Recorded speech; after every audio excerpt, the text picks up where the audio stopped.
Are we completely misunderstanding chronic disease? Welcome to today's explainer.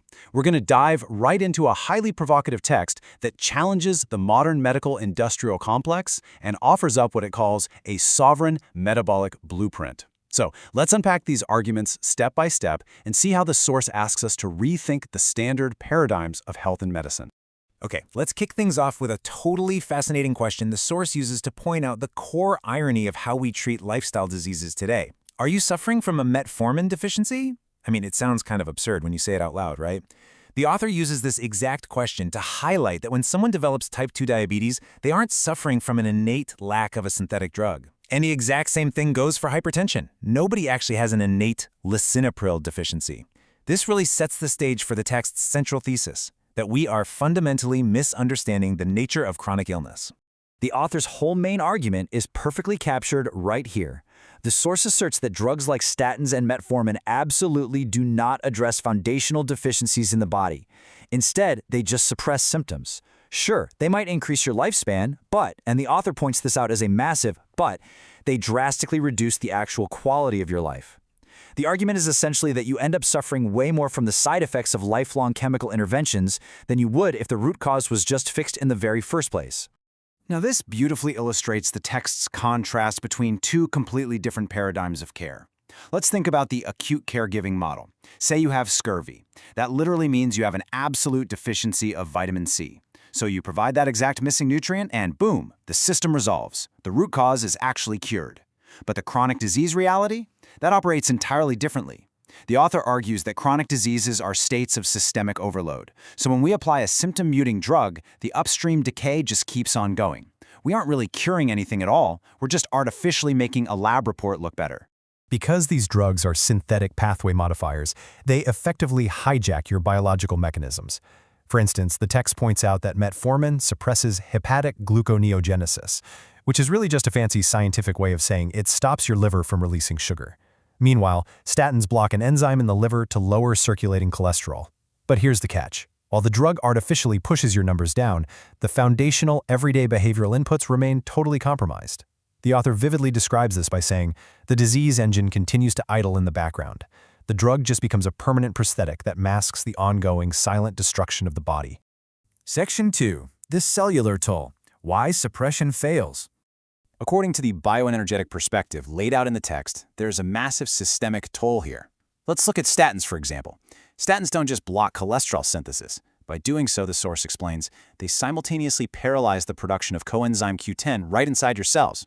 Now, CoQ10 is absolutely vital for the electron transport chain, so when you block it, you are literally starving your mitochondria of cellular energy.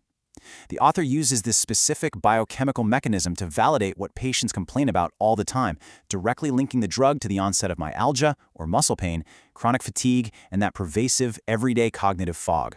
And that brings us to a really harsh reality the text calls the escalation trap. Because a blood pressure or blood sugar drug fixes the metric on a piece of paper without actually fixing the biological terrain, the underlying insulin resistance or vascular stiffness just keeps compounding in the background. The author notes that within 5 to 10 years, the initial dose inevitably fails, and this forces the physician to add a second and then a third mechanism of action. Ultimately, the patient falls into this tragic, compounding loop. They end up taking a daily cocktail of new agents, primarily just to combat the toxic side effects of the drugs they were already taking.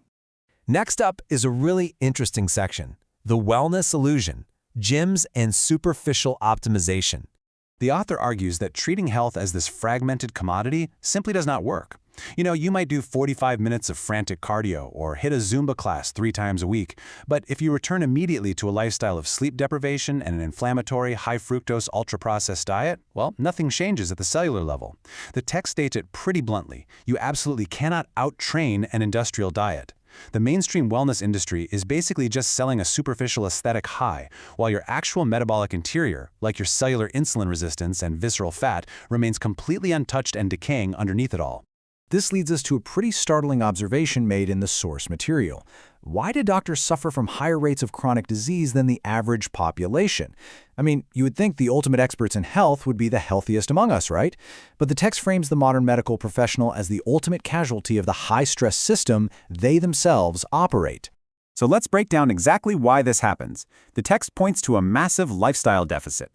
During their medical training and their clinical practice, doctors are subjected to intense circadian rhythm disruption, sustained sympathetic nervous system activation, which is just a fancy way of saying chronic cortisol surges, and totally erratic nutritional timings. They're trapped in the operational script that completely starves their own biological hardware of the capital it needs to recover.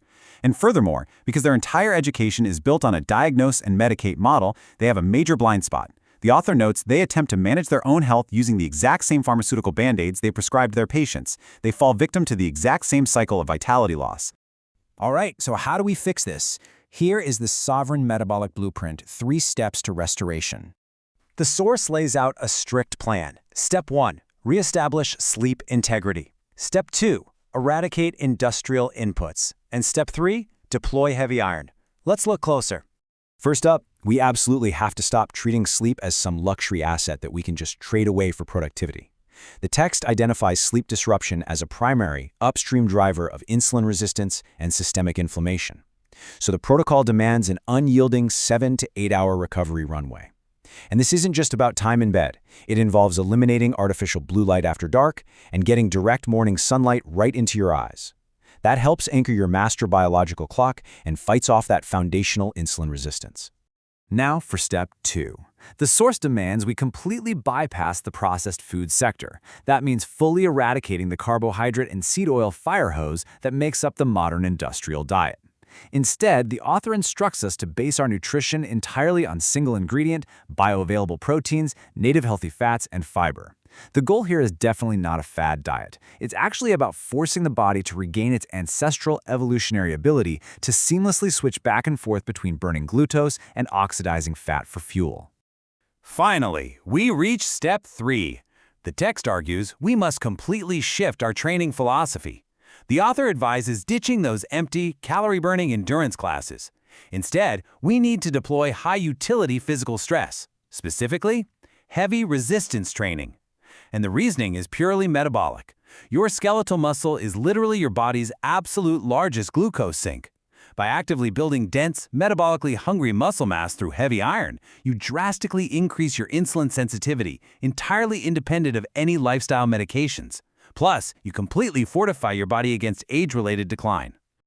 We're going to leave you with this really provocative thought from the source material to ponder today. We've explored the author's intense critique of pharmaceutical symptom management and their proposed return to metabolic first principles. But the final challenge the text poses is generational. How can we ensure our families and our children value first principles biological health over the pervasive marketing narratives of the medical industrial complex and the commercial wellness industry? It's a really powerful question about legacy and true health sovereignty. Thanks so much for joining me on this explainer, and we'll see you next time.